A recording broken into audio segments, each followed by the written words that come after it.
எங்கள் கண்மலை மீட்புமாகிய கர்த்தாவே, இந்த அருமையான காலை வேளைக்காக உம்மை நன்றியோடு ஸ்தோத்திரிக்கிறோம். இந்த நாள்ல கூட சுகபல ஜீவனோடு உம்முடைய பாதத்துல நாங்கள் வந்து உம்மை ஆராதிக்கும்படியாக, உம்முடைய வசனங்களை வாசிக்கும்படியாக, நீர் எங்களோடு இடைப்பட்ட காரியத்திற்காக நாங்கள் உமக்கு நன்றி செலுத்துகிறோம். ஆண்டவரே, எவ்வளவு அருமையான ஒரு விடுதலையின் சாட்சிகளை நீர் எங்கள் மத்தியில எழுப்பி தந்த தயவுக்காக நாங்கள் உமக்கு நன்றி செலுத்துகிறோம். ஆண்டவரே, விடுதலை கொடுத்த ஒவ்வொரு பிள்ளைகளுக்காகவும், அந்த விடுதலை பெற்றுக்கொண்டவர்களுக்காக நாங்கள் உமக்கு நன்றி செலுத்துகிறோம். ஆண்டவரே, சகோதரி சொன்னது போல, குமாரன் உங்களை விடுதலையாக்கினால் மெய்யாகவே விடுதலையாவீர்கள் என்று சொன்ன அந்த வாக்குத்தத்தம் அவருடைய வாழ்க்கையில பூரணமாய் நிறைவேறட்டும். அந்த விடுதலை பூரண விடுதலையா இருக்கட்டும். ஆண்டவரே, இன்னும் வரும் காலங்கள்ல அந்த அவர்களுடைய காரியங்கள்ல நாங்க இன்னும் பெரிய சாட்சிகளை நாங்கள் க கேட்கும்படியான கிருபைகளை தாருங்க. விஜயலட்சுமி அம்மாவுக்கு நல்ல சுகத்தை தாங்க. சகோதரன் மோசஸுக்கு நீர் ஒரு சொஸ்த புத்தியை தந்து, எப்படி நீர் லேகியோனை தொட்டு சுகமாக்கினீரோ, நீர் அந்த மகனை தொட்டு தயவுக்காக நாங்கள் உமக்கு நன்றி செலுத்துகிறோம் ஆண்டவரே. அதேபோல அந்த ஜெரி சகோதரனையும் நீங்க நிறைவாய் ஆசீர்வதிங்க. உம்முடைய ரட்சிப்பினால மகனை நீர் அலங்கரிக்க வேண்டுமாய் நாங்கள் கெஞ்சி மன்றாடுகிறோம் ஆண்டவரே. சகோதரி மேகனாக்காக கூட நாங்கள் இந்த நேரத்துல வருகிறோம்.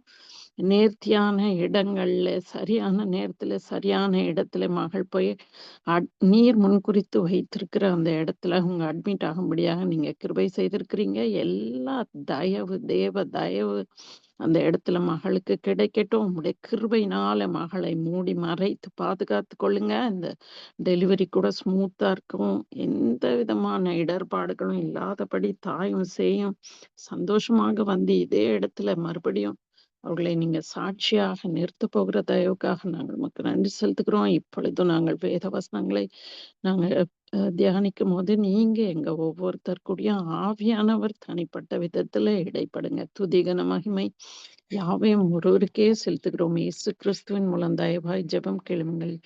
ஜீவனுள்ள நல்ல பிதாவே, ஆமென். 1860கள்ல வந்து ராட்னி ஸ்மித் அப்படின்றவருடைய தாய் தகப்பன் கொர்னெலியூஸ் பாலி ஸ்மித் அப்படின்னு 2 பேர் இருக்கிறாங்க. அவங்க என்னன்னு பார்த்தீங்கன்னா, இந்த நம்ப ஊர் பாஷையில சொல்லணும்னா குருவிக்காரங்க. அ அவங்களுக்குன்னு ஒரு வீடு வாசல் கிடையாது. அங்கங்க டென்ட்ட போட்டு நான் நெனச்சேன் அது நம்ப ஊர்ல தான் இருக்கிறாங்க அப்படின்னு நெனச்சேன். இந்தியால தான். ஆனா அவங்க அந்த காலத்துல அமெரிக்கா, யூரோப் எல்லா இடத்துலயுமே இருந்திருக்கிறாங்க.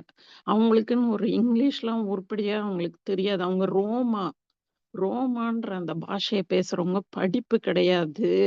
நல்ல துணிமணி, சாப்பாடு, நல்ல வேலை எதுவுமே கிடையாது. அப்படியே அங்கங்க கூடாரத்த எடுத்துக்கிட்டு, ஏதோ கையில கிடைக்கிறத ஏதாவது ஒரு சின்ன சின்ன வேலைகள செய்துக்கிட்டு, அப்படி தங்களுடைய பிழைப்ப நடத்துற அந்த அந்த குடும்பம் அது.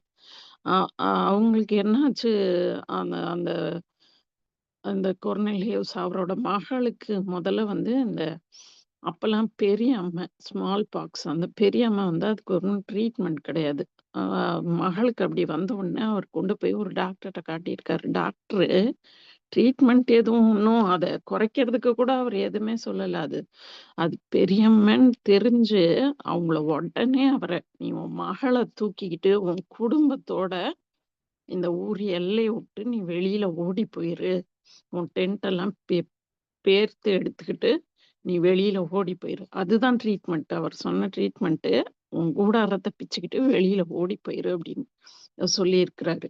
ஆனா, அ எ அதுக்குள்ள பார்த்தா அவங்க ஒய்ஃப்க்கு வந்து அந்த பெரியம்மை அவங்களுக்கு தாக்கி அவங்க சாகுற மாரி ஆயிட்டாங்க. அவங்களுக்கு ஒரு ரெகுலரா சர்ச்சுக்கு போனதோ, ஆண்டவர ரொம்ப தெரியாது. ஆனா, எங்கேயோ ஒரு சண்டே கிளாஸ் யாரோ இவங்களுக்கு நடத்தியிருக்கிறாங்க.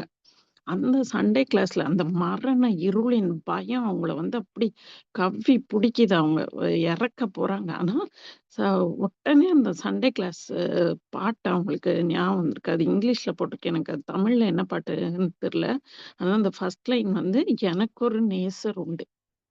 அவர் வந்து என்ன வரவேற்கிறதுக்கு என்னோட பரலோகத்துல வெயிட் பண்றாரு. எனக்கொரு நேசர் உண்டு." எனக்குன்னு ஒரு நேசர் இருக்கிறாரு என் மேல அன்பு வைக்கிறதுக்குன்னு அந்த பாட்டை பாடின உடனே அவங்க சின்னதுல பாடின பாட்டு அந்த அவங்களுக்கு அது ஞாபகம் வந்த உடனே அவங்களுக்கு உள்ளத்துக்குள்ள ஒரு பெரிய சமாதானத்தை அது கொண்டு வந்து அப்படியே அவங்க மறித்து போயிடுறாங்க. மத்தவங்க எல்லாம் ரெக்கவர் ஆயிடுறாங்க. ஆக்சுவலா அவர் மகளுக்காக தான் போனாரு. பார்த்தா மனைவி இறந்து போயிடுறாங்க. இந்த ராட்னி ஸ்மித் வந்து அவங்களோட பையன். அ ஆனா, இந்த இந்த ஒரு பாட்டு வந்து அவங்களோட வாழ்க்கைய ஒண்ணும் மாத்தல. ஆனா, ஒரு கொஞ்ச நாள் கழிச்சு அவங்க அப்பா வந்து ஒரு மீட்டிங் அட்டெண்ட் பண்றாரு போய். அந்த அட்டெண்ட் பண்ணிட்டு வந்த உடனே அவர் ஒரு வித்தியாசமான மனுஷனா மாறிடுறாரு. அப்படியே ஒரு ஆண்டவரோட பிள்ளையா ஒரு பெரிய மாற்றத்த பார்த்த ராட்னி ஸ்மித்து, நானும் இப்படி ஊர் ஊரா இப்படி திரிய மாட்டேன் நானு. இனி நானும் ஆண்டவரோட பிள்ளையா மாறுவேன். அந்த கேள்வி வருது. நீயும் இப்படியே ஒவ்வொரு இடமா அப்படி திரிஞ்சு நீயும் உன் வாழ்க்கைய வாழ்க்கைய முடிக்க போறியா? அப்படின்ட்டு அந்த கேள்வி வந்தவுடனே அவரும் ஒரு மீட்டிங்க்கு போயி அட்டெண்ட் பண்ணி, இந்த குருவிக்காரங்க இந்த மாரி எந்த இதுவும் இல்லாம இருந்த அவரு, பின்னாள்ல பார்த்தீங்கன்னா, பெரிய ஒரு இவாஞ்சலிஸ்ட் ஆயிட்டாரு. அவரு இங்கிலாந்துல இருந்து கிட்டத்தட்ட அந்த காலத்துல அவ்ளோ டிராவல் பண்றது அவ்ளோ ஈஸி கிடையாது. கிட்டத்தட்ட 10 தடவைக்கு மேல அவர் அமெரிக்காவுக்கு சுவிசேஷ கூட்டங்கள அவர வச்சு நடத்துற அளவுக்கு, அவ்ளோ பெரிய மனுஷனா, அவ்ளோ பெரிய ஒரு இவாஞ்சலிஸ்ட்டா அவர் மாறுனாரு. இது வந்து ஆச்சரியமா இருந்துச்சு. அவரோட பேர வந்து அவர் ராட்னி ஸ்மித்துன்னே வச்சுக்கல. அந்த கூட்டங்கள்லலாம் பார்த்தீங்கன்னா, அவரோட பேர் வந்து ஜிப்சி ஸ்மித்து. ஜிப்சிக்கள். நம்ம நம்ம ஊர்ல கூட அந்த வார்த்தைய பயன்படுத்துவோம். ஜிப்சிக்கள்னு. அந்த ஜிப்சி ஸ்மித்துன்னே வச்சிருந்தாரு. அவ்ளோ அந்த காலத்துல அப்படியே அவர் ஃபேமஸா இருந்தாரு. அவரோட ஃபோட்டோவ பார்த்தா, அவர் அப்படி ஒரு ஊர் ஊரா திரிஞ்ச ஒரு மனுஷன் மாரியே இருக்க மாட்டாரு. எப்படி இந்த ஜிப்சி ஸ்மித்துக்கு இவ்ளோ ஒரு மேன்மை கிடைச்சது? ரோமர் 3வது அதிகாரம் 1வது, 2வது வசனங்கள் யாராச்சும் எனக்கா வாசிங்க. செல்வி. ஆ ஓகேப்பா. ஓகே.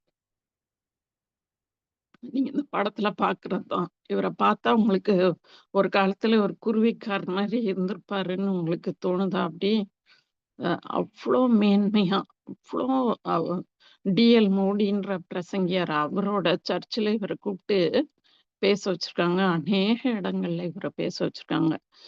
இவருக்கு கிடைச்ச இந்த மேன்மை எதனால கிடைச்சது? அததான் நீங்க யாராச்சும் எனக்காக வாசிங்க. ரோமர் 3வது அதிகாரம் இப்படியானால் 1வது. யூதனுடைய மேன்மை என்ன? கிறிஸ்து சேஷத்தினாலே பிரயோஜனம் என்ன? அது எவ்விதத்திலும் மிகுதியாய் இருக்கிறது. தேவனுடைய வாக்கியங்கள் அவர்களிடத்தில் ஒப்புவிக்கப்பட்டது. சுவிசேஷ சுவி- விசேஷித்த மேன்மையாமே. ஆமென். நம்மளோட ஜிப்சி ஸ்மித்தோட மேன்மை அவருக்கு கிடைச்ச தேவனுடைய வாக்கியங்கள். யூதனுடைய மேன்மை அவனோட விருத்த சேதனம் இல்ல. தேவனுடைய வாக்கியங்கள் அவர்களிடத்தில் ஒப்புவிக்கப்பட்டது விசேஷித்த மேன்மையாமே. நமக்கு இந்த உலகத்துல எத்தனையோ காரியங்கள்ல நம்ம குறை உள்ளவர்களா, நமக்கு கிடைக்காம நம்ம அவ்ளோ பெரிய ஆட்களா இருக்கலாம். ஆனா, எனக்கும் உங்களுக்கும் தேவனுடைய வாக்கியங்கள் கொடுக்கப்பட்டது பார்த்தீங்களா? அதுதான் நம்மளோட பெரிய மேன்மை, பெரிய மேன்மை. ஆண்டவரோட வார்த்தை நம்மள நம்பி, அவரோட வார்த்தைய நம்மகிட்ட ஆண்டவர் குடுத்தாரு பார்த்தீங்களா? அதுதான் பெரிய மேன்மை. ஜிப்சி ஸ்மித்தோட மேன்மை அதுதான். அவருக்கு கிடைச்ச ஆண்டவரோட வார்த்தை தான் அவரோட மேன்மை. அ அதே 3வது அதிகாரம் 29வது வசனம் சொல்லுது, தேவன் யூதருக்கு மாத்திரமா தேவன், புறஜாதிகளுக்கும் தேவன் அல்லவா? ஆம், புறஜாதிகளுக்கும் அவர் தேவன் தான். ஏன்னா, புறஜாதிகள் கிட்ட அவர் தன்னோட வாக்கியங்கள கொடுத்ததுனால, தேவனோட வாக்கியங்களை பெற்றுக்கொண்ட புறஜாதிகள் நம்மளும் ஆவிக்குரிய யூதர்ன்னு அதனால தான் நம்ம சொல்லப்படுறோம். நம்மளோட மேன்மை யூதன்னு சொல்றது இல்ல. ஆவிக்குரிய யூதர்கள்ன்னு சொல்றது இல்ல. நம்மளோட மேன்மை நமக்கு கொடுக்கப்பட்ட தேவனுடைய வாக்கியங்கள் தான். உபாகமம் 7வது அதிகாரம் 6, 7 வசனங்கள். உபாகமம் 7வது அதிகாரம் 6, நீ உன் 7வது வசனம். தேவனாகிய கர்த்தருக்கு பரிசுத்த ஜனம். பூ சக்கரத்தில் உள்ள எல்லா ஜனங்களிலும் உன் தேவனாகிய கர்த்தர் உன்னை தமக்கு சொந்தமாய் இருக்கும்படி தெரிந்து கொண்டார். சகல ஜனங்களிலும் நீ திரட்சியான ஜனம் என்று கர்த்தர் உங்கள் பேரில் அன்பு வைத்து உங்களை தெரிந்து கொள்ளவில்லை. நீங்கள் சகல ஜனங்களிலும் கொஞ்சமாயிருந்தீர்கள். ஆமென், ஆமென். நம்ம யாரா உன் தேவனாகிய கர்த்தர் உன்னை தமக்கு சொந்தமா இருக்கும்படி தெரிந்து கொண்டாராம். அந்த அந்த வார்த்தை வந்து ரொம்ப பவர்ஃபுல்லான வார்த்தை. நம்ம அதை எவ்வளோ நேரம் அத நம்ம அ அத உணர்ந்திருக்கிறோம்னு தெரியல. அவரு தனக்கு சொந்தமா இருக்கணும்னு நம்மள எடுத்துக்கிட்டாராம். நம்மள வச்சிருக்கிறாராம். ஏன்னா, நம்ப வந்து ரொம்ப பெரிய ஆளு, நம்ம ரொம்ப ஸ்மார்ட்டு, ரொம்ப நல்லவங்க, ரொம்ப கடவுள தேடினவங்க, பாவம் இல்லாதவங்க அப்படின்றதால நம்மள தெரிந்து கொள்ளல. நம்ம வந்து எல்லாத்துலயும் ஒண்ணுமே இல்லாதவங்க, ரொம்ப சின்னவங்க, அ எதுக்குமே தகுதி இல்லாத நம்மள அவர் தெரிந்து கொண்டார். எப்படி நம்மள தெரிந்து கொண்டுட்டு, அப்புறமா நம்ம மேல அன்பு கூரல, நம்ம மேல அன்பு வைத்து 7வது வசனம் கிளியரா சொல்லுது. கர்த்தர் உங்கள் பேரில் அன்பு வைத்து உங்களை தெரிந்து கொள்ள ஃபர்ஸ்ட்டு நம்மள அன்பு கூர்ந்துட்டு, அதுக்கப்புறம் தெரிந்து கொண்டிருக்கிறாரு நம்மள. நம்ம மேல ஃபர்ஸ்ட்டு அன்ப தான் ஃபர்ஸ்ட்டு நம்மளுக்கு அவரு காட்டியிருக்கிறாரு. அ இது இப்பேற்பட்ட இவ்ளோ வானத்தையும் பூமியும் உண்டாக்கின அப்பேற்பட்ட தேவனோட அன்பு வந்து நம்மளுக்கு கிடைச்சிருக்குது. அதுதான் இருக்கறதுலயே ஒரு பெரிய ஆசீர்வாதம். சங்கீதம் 147வது அதிகாரம் 19, 20 வசனம் சொல்லுது. யாக்கோபுக்கு தம்முடைய வசனங்களையும், இஸ்ரவேலுக்கு தமது பிரமாணங்களையும், தமது நியாயங்களையும் அறிவிக்கிறார். அவர் வேற எந்த ஜாதிக்கும் இப்படி செய்ததில்லை. அவருடைய நியாயங்களை அறியாமல் போகிறார்கள். அல்லேலூயா! நான் நெனச்சேன், நம்மளுக்கு மட்டும் ஆண்டவரோட இந்த வார்த்தை இல்ல.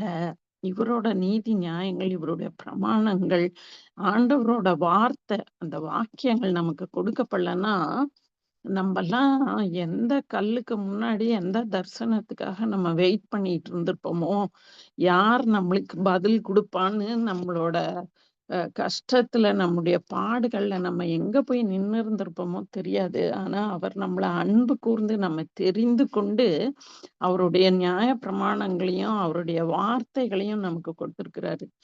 நம்மள போல வேற ஆண்டவரோட பிள்ளைகள போல வேற பெரிய ஜாதி இந்த உலகத்துல வேற யாருமே கிடையாது. நம்ம எவ்ளோ சின்னவங்களா இருந்தாலும், ஆண்டவர்னால, அவர் குடுத்த அந்த வார்த்தையினால நம்ம பெரிய ஜாதியா இருக்கிறோம். எபேசியர் 2, 13, 19.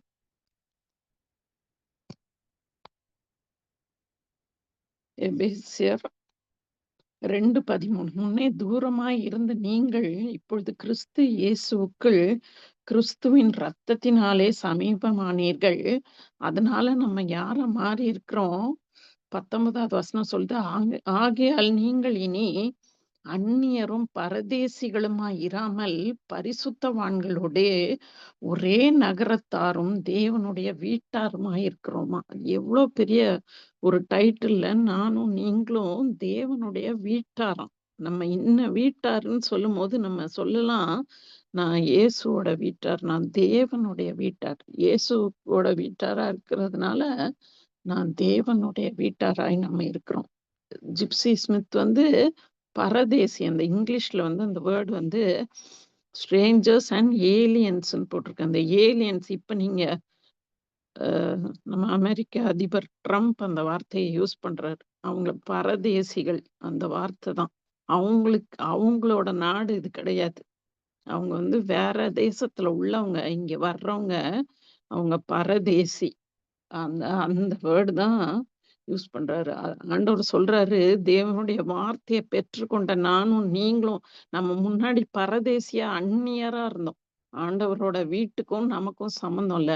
ஆனா ஆண்டவரோட வாக்க நம்ம பெற்றுக்கொண்ட உடனேயே நம்ம பரதேசியும், அந்நியரும் கிடையாது. நம்ம தேவனுடைய வீட்டாரா இருக்கிறோம். அல்லேலூயா! நம்ம இதோட ஒரு பெரிய பாக்கியம் நமக்கு ஒண்ணுமே கிடையாது. எதுக்காக நம்ம தெரிந்து கொள்றாரு? எதுக்கு நம்ம மேல அன்பு காட்டி, நமக்கு அவரோட வசனங்கள குடுத்து, என்ன ஆண்டவர் நம்மள அதுல என்ன அச்சீவ் பண்ண ட்ரை பண்றாரு? அதே எபேசியர்ல 1வது அதிகாரம் 14வது வசனம். 1:14. அவருக்கு சொந்தம் அவருக்கு சொந்தமானவர்கள் அவருடைய அவருக்கு மகிமைக்கு சொந்தமானவர்கள் புகழ்ச்சியாக மீட்கப்படுவார்கள் என்பதற்கு ஆவியானவர் தம்முடைய சுதந்திரத்தின் அச்சாரமாயிருக்கிறார். என்னவா ஆமென். என்னவா அவருக்கு சொந்தமானவர்கள் அவருடைய மகிமைக்கு புகழ்ச்சியாக மீட்கப்படுவார்களாம். நம்மளை மீட்கும்படியா நம்மள அன்பு கூர்ந்தார். ஃபர்ஸ்ட் நம்மள தெரிந்து கொண்டாரு. ஏதோ என்னிலையும் உங்களையும் எந்த மேன்மையும் அவர் பார்க்கல. ஆனா அவருடைய மிகுந்த அன்பு ஏதோ புஷ்பலதா சிஸ்டருக்கு நான் முன்னாடியே கொஞ்சம் இது என்னன்னு ஹிண்ட் குடுத்த மாரி, முழுக்க முழுக்க அந்த அன்பு தான் நானும் இங்க தியானிச்சு வச்சிருக்கேன். அவங்க அதோட பெட்டராவே அவங்க முதல்லயே அந்த ஆராதனையிலேயே சொல்லிட்டாங்க. அவருடைய அன்பு, அந்த மிகுந்த அன்பினால நம்ம தெரிந்து கொண்டு, நீங்க என்னோட சொந்தம் அப்படின்னு சொல்றாரு. நீங்க இன்னொரு இதுல போட்டிருக்கு, "you are my treasured possession." நம்மளுக்கு ரொம்ப, ரொம்ப அருமையான ஒரு பொருள். நம்ம எப்படி பாதுகாப்பா வச்சிருப்போம். நம்ம ஒவ்வொருத்தருக்கும் ஏதாவது ஒண்ணு இருக்கும். அது மத்தவங்க கண்ணுக்கு அது ஒரு விலையே இல்லாததா இருக்கலாம். ஒரு அற்பமான பொருளா, சாதாரண பொருளா இருக்கலாம். ஆனா உங்ககிட்ட கேட்டா, நீங்க ஏதாச்சும் உங்க அம்மாவோட ஒரு பழைய சேலையோ, இல்ல ஏதோ ஒரு சின்ன தோடோ, இல்ல ஏதாவது ஒரு புஸ்தகமோ, ஒரு ஃபோட்டோவோ, அது ஒரு பாத்திரமோ, என்னவோ வேணும்னா இருக்கலாம். ஆனா அப்படி நாங்க எங்க பாட்டி வீட்டுக்கு போம்போது கூட நான் எங்க அம்மா என்ன எடுத்துட்டு வர்றீங்கன்னு கேட்டா, ஒரு சின்ன தூக்குவாளி. அந்த மாரி பித்தளையில அந்த சின்ன தூக்குவாளி. அந்த மாரி நான் பார்த்ததே இல்ல. அதுல தான் முன்னாடி சாப்பாடு கொண்டு போவாங்களாம் எங்க அப்பா. அதனால அத மட்டும் கேட்டு எடுத்துட்டு வந்தாங்க. அப்ப அதுதான் அது வந்து ஒரு பெரிய பொக்கிஷம் மாதிரி நமக்கு ஒரு நினைவா வைக்கிறதுக்கு. மத்தவங்க பார்வைக்கு அது அது ஒரு பெரிய காரியமா இல்லாம இருக்கலாம். ஆனா நமக்கு அது வந்து ஒரு பெரிய அந்த அந்த அந்த அ நபருக்கு வந்து அது ஒரு முக்கியமான காரியமா இருக்குது. அதுபோல ஆண்டவரு இந்த வானத்தையும் பூமியும் உண்டாக்கினவர். அவர் சொல்றாராம், "நீங்க எனக்கு வந்து ட்ரெஷர்ட் பொசஷன். நீங்க என் வீட்டார். எனக்கு சொந்தம் யாருன்னு கேட்டா, என் வாக்கியங்கள குடுத்து நான் அன்பு கூர்ந்து நான் மீட்கும்படியா உங்கள மீட்டுக் கொள்ளும்படியா நான் உங்கள அன்பு கூர்ந்தேன் பார்த்தீங்களா? நீங்க தான் என்னோட வீட்டார். நீங்க தான் எனக்கு சொந்தம்." அப்படின்னு ஆண்டவரு சொல்றாரு. எபிரெயர் 10:17. அவர் நம்மள மீட்கிறது மாத்திரம் இல்ல.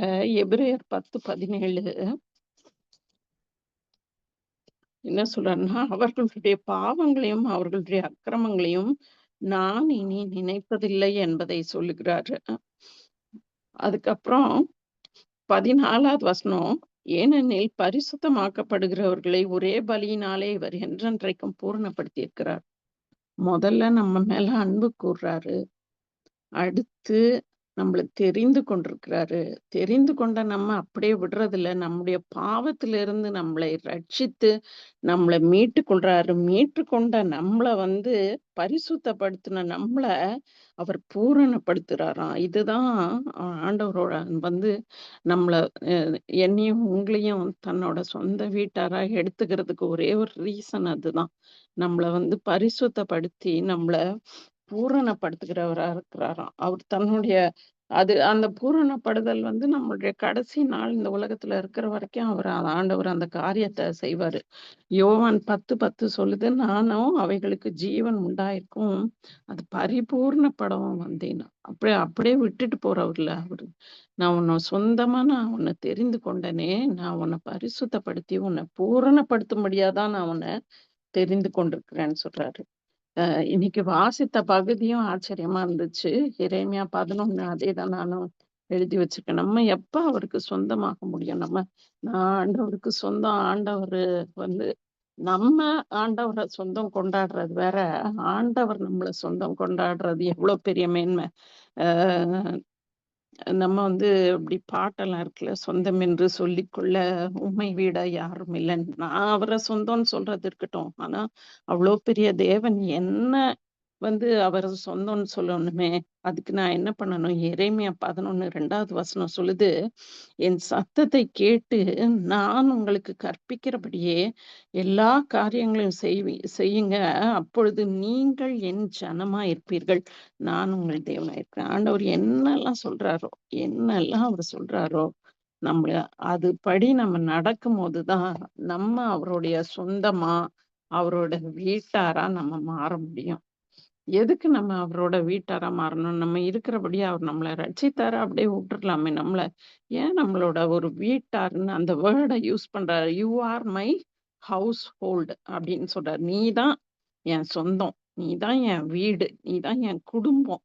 அப்படி ஏன் ஆண்டவர் சொல்றாரு? ஒரு குடும்பம்ன்னு பார்க்கும்போது, ஜஸ்ட் ஒரு உணவு, உடை, உறைவிடம், அந்த பிசிக்கல் அந்த தேவைகளுக்காக மாத்திரமல்ல. உடல் சார்ந்த தேவைகள் பூர்த்தி செய்றதுக்காக மட்டும் குடும்பங்கள் ஏற்படுத்தப்படல. ரொம்ப முக்கியம். அதுல என்ன சொல்றாங்கன்னா, உணர்வு பூர்வமான பாதுகாப்பு. இந்த உணர்வு பூர்வமான பாதுகாப்பு எப்ப வரும்னா, எந்த இடத்துல அன்பு, கரிசனை, ஒரு தியாகம் கூடி வாழ்றது. இது எல்லாம் எந்த இடத்துல இருக்கும்ன்னு பார்த்தீங்கன்னா, ஒரு வீட்ல தான் அத நம்மளால பார்க்க முடியும். நம்ம தனித்தனி ஆட்களா இருக்கிறத காட்டிலும், ஆண்டவர் ஒரு அனாதி தீர்மானத்தின்படி நம்மள ஒவ்வொரு இடத்துலயும் குடும்பங்களா வைத்திருக்கிறாரு இத. ஆண்டவரோட அன்ப நம்ம உணர்ந்து கொள்ளும்படியா தான், நம்மள இப்படி ஒரு செட்டப்ல ஆண்டவர் வச்சிருக்கிறாரு. அ அ இப்போ நம்ம குடும்பம்னு ஒரு சேலை நம்ம நெய்தோம்னா, அதுல எல்லா நூலுமே அன்பா தான் இருக்கும். எல்லா இழைகளுமே அன்பா தான் இருக்கும். அந்த அன்பு இல்லனாலே, அந்த குடும்பத்துல அதுல ஒரு அ அர்த்தமே இல்ல. அப்ப ஏன்னா ஆண்டவர் நம்மள ஃபர்ஸ்ட்டு தெரிந்து கொண்டதே அன்பு கூர்ந்து தான் நம்மள தெரிந்து கொண்டாரு. அப்ப அத தான் நம்ம அந்த குடும்பங்கள்ல அத பார்க்கும்படியாக தான் நம்மளுக்கு அத வச்சிருக்கிறாரு. ம். அந்த ஒரு ஒரு கரிசனை. ஒருத்தரை ஒருத்தர விசாரிக்கிறது, ஒருத்தர் பாரத்தை ஒருத்தர் சுமக்கிறது, ஒரு தியாகம். தியாகம்ன்றது ஒரு பிரதிபலனை எதிர்பார்க்காம செய்றதுக்கு பேர் தான் தியாகம். இன்னைக்கு நம்ம ரூ. 101 மொய் வச்சா, நாளைக்கு அவங்க அதே கொஞ்ச நாள் கழிச்சு, திருப்பி நம்ம பிள்ளை கல்யாணத்துக்கு அதையே திருப்பி செய்வாங்கன்னா, அது கிடையாது குடும்பம். அது கிடையாது நம்மளோட வீடு. இப்ப நீங்க கனெக்ட் பண்றதுக்கு முன்னாடி எத்தன பேருக்கு கேட்டீங்கன்னு தெரியல. அவங்க சவுந்தரா சிஸ்டர் அவங்க பேசிட்டு இருந்தாங்க. உங்களோட தங்கச்சிய கவனிக்கிறத குறித்த காரியங்கள். அவங்க டயர்டா தான் இருக்கிறாங்க. ஆள் டயர்டா இருக்கிறாங்க. ஆனா கர்த்தருக்குள்ள மகிழ்ச்சியா இருக்கிறாங்க. இன்னைக்கு அவங்க தங்கச்சிய கஷ்டப்பட்டு கவனிக்கிறாங்க. நாளைக்கு அவங்க தங்கச்சி இவங்களுக்கு ஏதாவது கவனிப்பாங்கன்ற எந்த இதுவும் பிரதிபலன் எதிர்பார்க்காம எந்த கேரண்டியும் கிடையாது. நம்ம குடும்பங்கள்ல செய்கிற காரியங்கள் எல்லாமே அப்படிதான். எதுவும் இன்னைக்கு நம்ம செய்றோம், நாளைக்கு அவங்க நம்மளுக்கு செய்யணும், நம்மள பார்த்துக்கணும், நம்மளுக்கு உதவி பண்ணணும் அப்படின்ற அந்த ஒரு இது இல்லாம, அந்த ஒரு கண்டிஷன் இல்லாம நம்ம செய்ற காரியங்கள குடும்பத்துல தான் நம்ம பார்க்க முடியும். ஆண்டவர் நம்மகிட்ட எதையோ எதிர்பார்த்து, நாளைக்கு இவ என்ன ரொம்ப இது பண்ணிருவா, அப்படின்னு நெனச்சு நம்ம பார்க்கல. அத பார்க்காமலேயே ஜஸ்ட் நம்ம மேல அன்பு கூர்ந்து, நம்மள மீட்டெடுத்து பரிசுத்தமாக்கி, நம்மள பூரணப்படுத்துற ப்ராசஸ்ல வச்சிருக்கிறவரு, நம்மகிட்ட எந்த பிரதிபலனும் பாராம நீங்கலாம் என்னோட வீட்டாருன்னு சொல்லும்போது, அதே காரியத்த நம்ம குடும்பங்கள்ல காண்பிக்கிறவர்களா நம்ம இருக்கணும். அ இந்த உறுப்பு தானம்னு சொல்றாங்க பாருங்க. அ அ உயிரோட இருக்கிறவங்க கிட்ட இருந்து பெறப்படுற கிட்னி, லிவரோட ஒரு சின்ன போர்ஷனு. இந்த உறுப்பு தானத்துல நீங்க மேக்ஸிமம் யாரு காசு குடுத்தா கூட கிடைக்குது. ஆனா கொஞ்சம் கஷ்டம் தான். ஆனா அந்த உறுப்பு தானம் யார் மேக்ஸிமம் பண்றான்னு பார்த்தீங்கன்னா, குடும்பங்களுக்குள்ள. அவங்கவங்க குடும்பங்களுக்குள்ள தான் அந்த உறுப்பு தானங்கள் செய்யப்படுதாம். இன்னைக்கு நான் உங்களுக்கு ஒரு கிட்னி குடுத்தா, நீங்க நாளைக்கு எனக்கு ஒரு கிட்னி குடுப்பீங்கன்னா, நான் குடுக்குறேன். பிரதிபலன் பாராம, அன்பின் நிமித்தமா, தான் ஆடாட்டாலும் தான் சதை ஆடும்ன்னு சொல்லுவாங்க பாருங்க. அந்த அந்த அந்த அப்படிப்பட்ட ஒரு அன்பு. நம்ம அவங்க அவங்க வாழ்ந்திருக்கணும்.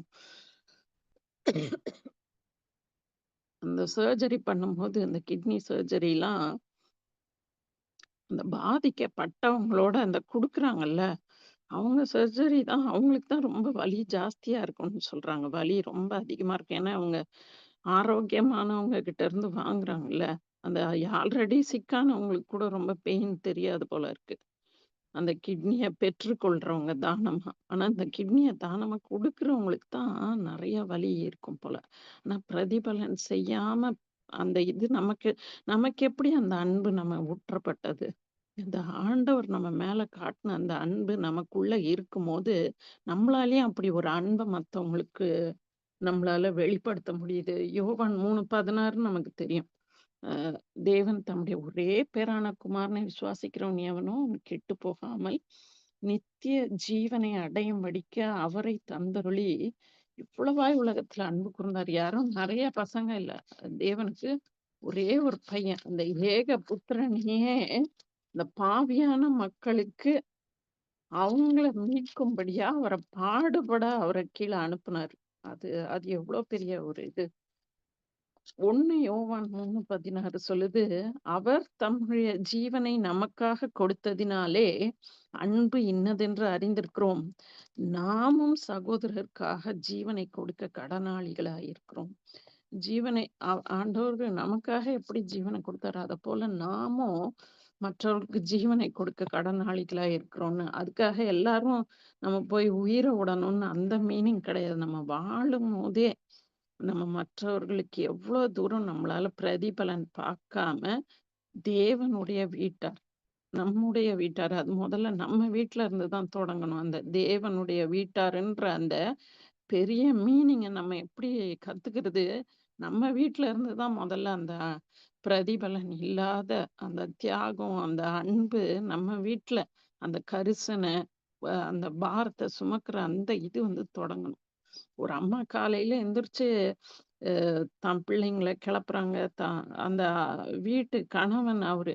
எந்த இது அவருக்கு எதுவுமே ரொம்ப அவர் தனியா பேச்சுலரா இருந்திருந்தா ஜாலியா படுத்து தூங்கலாம். ஆனா, தான் குடும்பம்னு ஒண்ணு இருக்கு. அந்த பொறுப்பின் நிமித்தமா மெய் வருத்தம் பாராம கிளம்பி போய் ஒரு வேலைய செய்து அத சம்பாரித்து கொண்டு வந்து அந்த குடும்பத்த போஷிக்கிறாரு. அந்த தாய் தன்னுடைய அ தன்னுடைய உடம்ப உழைப்பு எல்லாத்தையும் போட்டு அந்த குடும்பத்த கட்டி பாதுகாக்கிற அந்த காரியம், அதெல்லாம் அன்பினால செய்யப்படுகிற காரியங்கள். இதுல வந்து யாருமே பிள்ளைய பெற்றெடுக்கிற காரியம். அதுக்கு அத யாராச்சும் அதுக்கு திருப்பி ஏதாவது ஒண்ணு செய்ய முடியுமா? அது செய்யவே முடியாது. அப்ப தேவனுடைய அன்பு நமக்குள்ள ஊற்றப்பட்டிருக்கிறதுனால தான், நம்ம அவருடைய வீட்டாரா இருக்கிறோம். ஆண்டவரோட வீட்டாருன்னு சொன்னா நமக்குள்ள இருந்து அன்பு தான், இந்த அன்பு தான் வரணும். இது எல்லா இடத்துலயுமே அப்படி ஈஸியா வந்துருமா? அப்படின்னா, அது கொஞ்சம் கஷ்டம் தான். ஏன்னா, நம்ம நெனைக்கிற மாரியே அவங்களும் நெனைப்பாங்க. அதே அளவு நம்மகிட்ட அன்பு செலுத்துவாங்கன்னு நம்மளால சொல்ல முடியாது. அ ஆனா, ஆண்டவரோட அன்பு நமக்குள்ள இருக்கும்போது நிச்சயமா நம்மளால அத செய்ய முடியும். இந்த 2 சாமுவேல் 15வது அதிகாரத்துலருந்து 18 நான் திருப்பி அந்த வசனங்களுக்குள்ள போல, தாவீது, அப்சலோம் ரொம்ப எத்தனையோ தடவ தான் படிச்சாச்சு. அப்சலோம மாதிரி ஒரு தந்திரம் உள்ள ஒரு திருட்டு அந்த பையன மாரி யாரையுமே பார்க்க முடியாது. அவ்ளோ பழி வாங்குற குணம் தன்னுடைய அண்ணன தன்னுடைய சகோதரன கொன்னு போடுறான். தன் சகோதரிக்கு இழைத்த அநீதி நிமித்தமா அத வந்து ஜஸ்டிஃபை பண்ண முடியாது. அவன் செய்தது கரெக்ட்ன்னு. எவ்ளோ நயவஞ்சகமா செய்றான். அதுக்கு வேற முறைகள்ல அதுக்கு நீதி வழங்கியிருக்கலாம். ஆனா, அவன் தான் சட்டத்த தான் கையிலயே எடுக்குறான். அடுத்து தன்னுடைய தகப்பனுக்கு எதிரா அவ்ளோ வஞ்சனையா அந்த ராஜ்யபாரத்த எடுத்துக்கொள்ளும்படியான காரியங்கள அவன் செய்றான். நான் நெனச்சேன் அப்சலோமோட ஏசா எவ்வளவோ பரவால்ல. ஓன்ட்டு வந்து அழுது, "ஏன்பா எனக்கு குடுக்க வேண்டிய இப்படி ஏமாந்து போய் எனக்கு குடுக்க வேண்டிய ஆசீர்வாதத்தெல்லாம் தம்பிக்கு குடுத்துட்டீங்களேன்னு" அவன் அப்படி நேரடியா வந்து கோவப்படுறான். ஆனா, இவன் எவ்வளோ தந்திரமா தனக்குன்னு ஆட்கள சேர்த்துக்கிட்டு, அவங்க அப்பாவ வெறும் காலா தாவீது வெறும் காலா நடந்து போறான். ஒரு ராஜாவ வெறும் காலா நடந்து போறான். அ அதுக்கப்புறம் இந்த மாரி ஒரு பையனுக்கு தாவீது எவ்ளோ அன்பு காட்டுறாரு. ஐயோ! அவன் பிள்ளையாண்டா நல்லா இருக்கானா, நல்லா இருக்கானா அப்படின்னு சொல்றாரு. அவன் மேல கை போட்றாதீங்க. அவனுக்கு எதுவும் தீங்கு செஞ்சுறாதீங்கன்னு தன்னுடைய சேவகர்களுக்கெல்லாம் அறிவுரை சொல்றாரு. அதுக்கப்புறம் அவன் இறந்துட்டான்னு உடனே மகனே, மகனேன்னு எப்ப இந்த மாரி ஒரு பையன போய் மகனே, மகனே நீ வந்து உ உனக்கு பதிலா நான் செத்தா தேவல அப்படின்னு சொல்றாரு. தாவீதோட குணத்துக்கும், அப்சலோமோட குணத்துக்கும் என்ன ஒரு சம்மந்தம் இருக்கு. ஆனா, தான் பையன்னோனயே அவர் இதே தாவீது அ உரியாவோட அம் உரியாவ வந்து அவ்ளோ வஞ்சகமா அவர் கொலை பண்ணும்போது, அவருக்கு அந்த மனசுல ஒரு இதுவும் இல்ல. ஆனா, தான் பிள்ளைன்னும்போது அவருக்கு எவ்ளோ ஒரு அ அவரோட இதெல்லாம் துடிக்குது. அவரு எவ்ளோ அழுது அவனுக்காக அவ்ளோ துக்கம் கொண்டாடுறாரு. அ சவுல் வந்து தாவீத தொரத்தும்போது காரியம் வேற. சவுல் ராஜ்யபாரம் ராஜாவா இருந்தாரு. தாவீது அதனால ஓடுனாரு. ஆனா தாவீது தான் ராஜாவா இருக்கும்போது, தான் மகனுக்கு பயந்துகிட்டு ஓடுறது. இப்ப தாவீதோட சேர்ந்தவங்க தானே நெறைய பேரு. அவங்கள வச்சு நீ என் பையன வ கொன்னு போடுங்க. இல்ல என் பையன சிறையில புடிச்சு போடுங்கன்னு சொல்லிட்டு, இவரு ராஜாவா தானே இருந்திருக்கணும். ஆனா அவனுக்காக இவர் ஓடுறாரு. அவனுக்கு பயந்துகிட்டு இவர் ஓடுறாரு. ஏன்னா, புத்திர பாசம் அப்படி. பொல்லாதவர்களாகிய நாமே இப்படி ஒரு பாசத்த நம்ம வெளிப்படுத்துவோமானா, அப்பழுக்கில்லாத நம்ம மேல அன்பு வைத்திருக்கிற தேவன் நம்ம மேல எவ்ளோ அன்பா இருப்பாரு, எவ்ளோ கரிசனையா இருப்பாரு. இவ்ளோ மோசமான பையனுக்காக தாவீது அழுதார்ன்னா, நமக்காக ஆண்டவர் நீ தான் என்னோட சொந்தம்ன்னு சொல்றாரு. அப்ப நமக்காக எவ்ளோ நம்ம மேல அன்பு வைத்து, எவ்ளோ ஒரு கரிசனை உள்ள தேவனா இருக்கிறாரு. அதேதான் நீங்க எல்லாத்துலயும் பார்க்க முடியும். நம்ம ஒரு வீட்டார் அப்படின்னு நம்ம சொல்றோம்னா, அந்த சகோதரர் மேல மோசேக்கு இருந்த அதே கரிசனை நமக்கும் இருக்கணும். யாராச்சும் ராஜா வீட்ல இருக்கிறவங்க அந்த ராஜ்ய மேன்மைய நான் வந்து இதா நினைக்கிறேன் அப்படின்னு எப்படி சொல்ல முடியும்? எபேசியர் 11ல நீங்க வாசித்தீங்கன்னா தெரியும். அத வந்து அவர் வந்து பொருட்டாவே அத வெறுத்துன்னு போட்டிருக்கு. எப்படி ஒரு அடிமை வீட்ல இருக்கிறதுக்கும், நம்ம ஒரு பேலஸ்ல இருக்கிறதுக்கும் எவ்ளோ வித்தியாசம். எவ்ளோ ஒரு சுகபோகமா இருந்திருப்பாரு. அந்த அரண்மனையில இருக்கும்போது. ஆனா சொல்றாரு, அந்த தன்னுடைய சகோதரன் கஷ்டப்படும்போது, அதுதான் அந்த அ நம்ம ஒரே வீட்டாருன்றதுக்கு அதுதான் அடையாளம். நம்ம கூட இருக்கவங்க மேல நமக்கு எவ்ளோ ஒரு கரிசனை, எவ்ளோ ஒரு அன்பு. நம்ம அத காட்டுறோம். அதுக்கு அவங்க பாத்திரமா இருக்கிறாங்களா, இல்லையான்றது 2வது.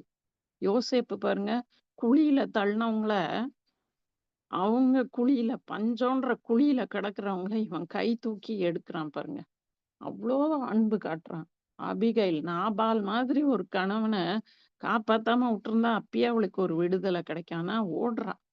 தான் புருஷனையும், தான் புருஷனுக்குள்ள எல்லாவற்றையும் காப்பாத்தணும்னு ஓடுறா. நம்ம நெறைய நேரங்கள்ல நெனைக்கிறோம்.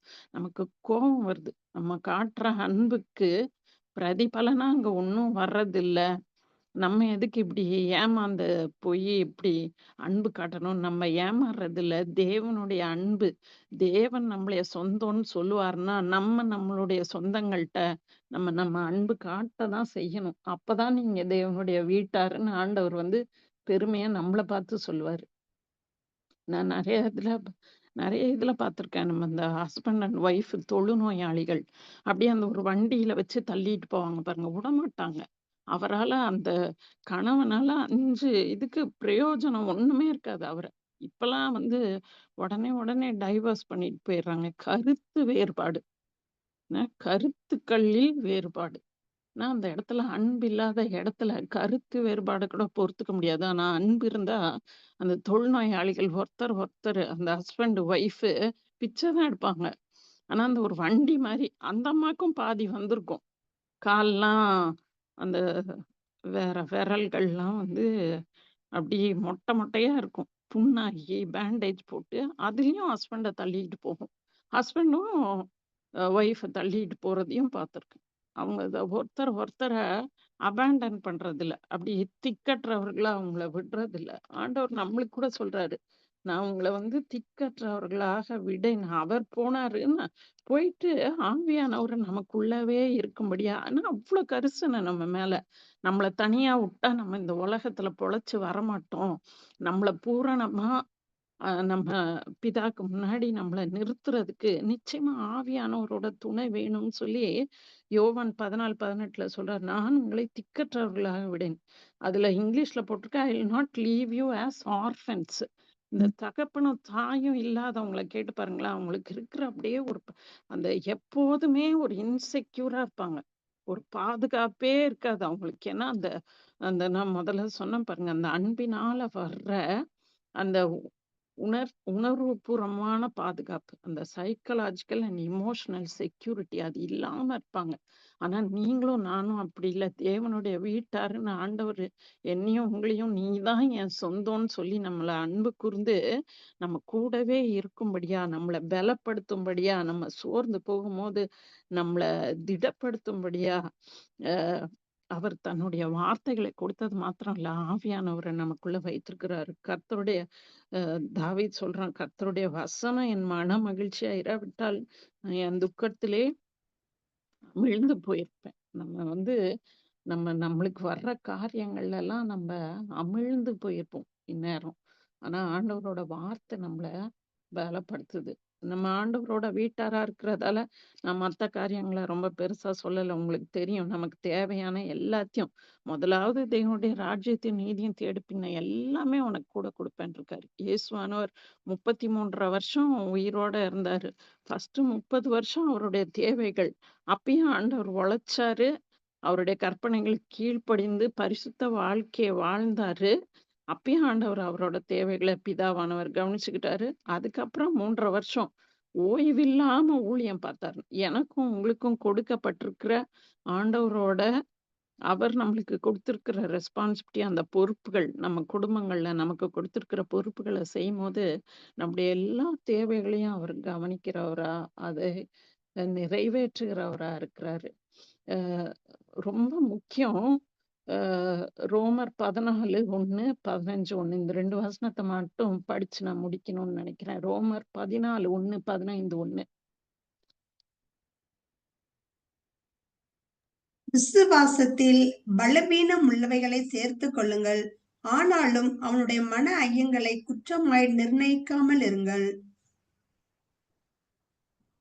15:1 அன்றியும் பலம் உள்ளவர்களாகிய நாம் நமக்கே பிரியமாய் நடவாமல் பலவீனருடைய பலவீனங்களை தாங்க வேண்டும். ஆமீன். நீங்களும் நானும் முக்கியமா குடும்பத்துல நானும் நீங்களும் தேவனுடைய சொந்தம், தேவனுடைய வீட்டாருன்னு சொல்றவங்களா இருந்தா நம்ம குடும்பங்கள்ல நம்ம செய்யற பெரிய ஒரு காரியம், நம்ம தேவனை அறிஞ்சுக்கிட்டோம், அவர்ல வளர்ந்துகிட்டு இருக்கோம். ஆனா நம்ம மத்தவங்க மேல ரொம்ப வருத்தம் வந்துருது நம்மளுக்கு.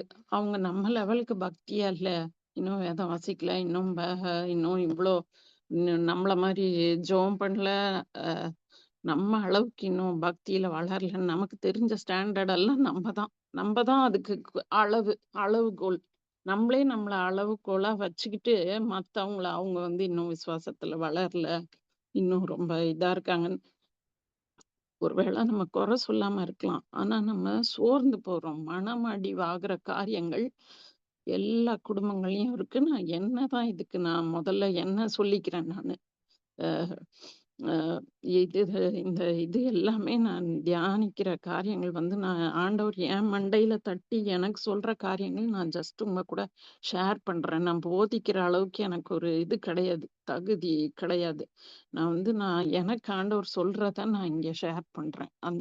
அப்ப மத்தவங்கள இவங்க இன்னும் நம்ம கடவுளுக்குள்ள வரல, இவங்களுக்கு இதுக்கு கூட ஒரு விசுவாசம் இல்ல, ஆண்டவர் எவ்வளவு செய்திருக்காரு. ஆண்டவர் நம்ம மேல அப்படி குறைப்பட்டு இருந்தாருன்னா நம்ம இந்நேரம் எங்க இருந்திருப்போம். நம்ம அவரோட வீட்டாராவே இருக்க முடியாது. ஆனா ஆண்டவர் நம்ம கிட்ட காட்டின பொறுமைய நம்ம குடும்பங்கள்ல காட்டணும். நம்மளோட சக விசுவாசிகள் அவங்கதான் தேவனுடைய வீட்டார். அவங்களும் ஆண்டவருக்குள்ள வளரும்போது நம்ம தயவு செய்து நம்ம மனமடிவாகவோ இல்ல அவங்கள குறை சொல்லவோ நம்மளுக்கு ஒரு இதே காரியமே இல்ல. ஆண்டவர் எப்படி அன்பினால உங்களையும் என்னையும் தெரிந்து கொண்டாரோ, நாமும் அந்த அன்பை ஸ்ப்ரெட் பண்றவங்களா இருப்போம். செல்வி அந்த ஒரு பிக்சர், ஒரு கோல் கீப்பரோட அந்த படத்த மட்டும் ஷேர் பண்ணுங்களேன். இந்த இந்த இதுல வந்து ஒரு மேட்ச் நடந்துச்சாம். அதுல வந்து அ முழுசும் அவ்ளோ ஒரு பனி, அந்த ஃபாகுன்னு சொல்ற அந்த திக்கு பனியில, அந்த உறை பனியில அடுத்து நிக்கிற யாருன்னே யாருக்குமே கண்ணே தெரியலையாம். இந்த கோல் கீப்பர் வந்து அங்க நின்னுகிட்டே இருக்கிறாரு. என்ன ஒரே இது, அந்த எதிராளியோட பந்து வந்து இந்த கோல் போஸ்ட்டுக்குள்ள போயிறக்கூடாது அப்படின்ட்டு அப்படியே கருத்தா நின்னுகிட்டே இருக்கிறாரு. ஆனா ரெஃபரி எல்லாம் வந்துட்டு அங்க எல்லாம் கொஞ்சம் தள்ளி, கோல் போஸ்ட்டுக்கு தள்ளி நடு மைதானத்துல வச்சு அவங்க எல்லாம் பேசிட்டு, "இதுல விளையாட முடியாது" அப்படின்னு சொல்லிட்டு எல்லாரும் அவங்களோட ட்ரெஸ்ஸிங் ரூமுக்கு போயிடுறாங்க. அந்த எதிர் டீமும் போயிருது. இவர் டீமும் போயிடுறாங்க. ஆனா, இவருக்கு அது தெரியவே தெரியாது. ஏன்னா, அப்படி ஒரு உறை பனியில நிக்கிறாரு. அங்கேயே நின்னுகிட்டு இருக்காராம். கிட்டத்தட்ட 1/2 மணி நேரம் கழிச்சு, அந்த ட்ரெஸ்ஸிங் ரூம்ல போனவங்க, அதுக்கப்புறம் போலீஸ் வந்து இங்க அந்த மைதானத்துல இருக்கிற போலீஸ் வந்து, "என்னய்யா நீ பண்ணிட்டு இருக்க? இப்படி குனிஞ்சு வந்து அ இவ்ளோ நேரமா நிக்கிறேன். அவங்க மேட்ச் வேண்டாம், கைவிடப்பட்டதுன்னு சொல்லி அவங்கவங்க ரூமுக்கு போயிட்டாங்கன்னோனே, இவர் ரொம்ப வேதனைப்பட்டாராம். ஏன் இது வந்து யூசுவலா இந்த ஃபுட்பால் டீம்லாம் பார்த்தீங்கன்னா, நம்ம ஒரு குடும்பம்ன்னுவாங்க. ஏன்னா நம்பலாம் ஒரு குடும்பம்ன்னு. ஆனா அவர் ரொம்ப வேதனைப்பட்டாராம். ஒரு குடும்பமா இருந்தா, அந்த குடும்பம் எப்படி என்ன இப்படி கைவிட்டுட்டு ஒருத்தன காணோமேன்னு தேட வேண்டாமா? அப்படின்னு அவன கைவிட்டுட்டு போனது அவனுக்கு ரொம்ப வருத்தமா இருந்தான். ஆனா, நான் இப்ப நல்ல வேளை நீங்களும் நானும் தேவனுடைய வீட்டார், இயேசுவோட வீட்டாரா இருக்கிறோம். நம்மள ஆண்டவர் இப்படி கைவிட்டுட்டு போறவரே இல்ல. அவர்தான் நம்மள அன்பு கூர்ந்து நம்மள மீட்டு, "நீ என்னுடைய ஜனம், நீ என்னுடைய சொந்தம்ன்னு" சொல்லி அவருடைய விலை மதிப்பில்லாத அவருடைய வேத வசனங்கள நமக்கு குடுத்திருக்கிறாரு. இந்த கோல் கீப்பர மாரி நம்மள எந்த சூழ்நிலையிலயும் ஆண்டவரு நம்மள கைவிடவே மாட்டார். கர்த்தர் தாமே நம்ம ஒவ்வொருவரையும் ஆசீர்வதிப்பாராக.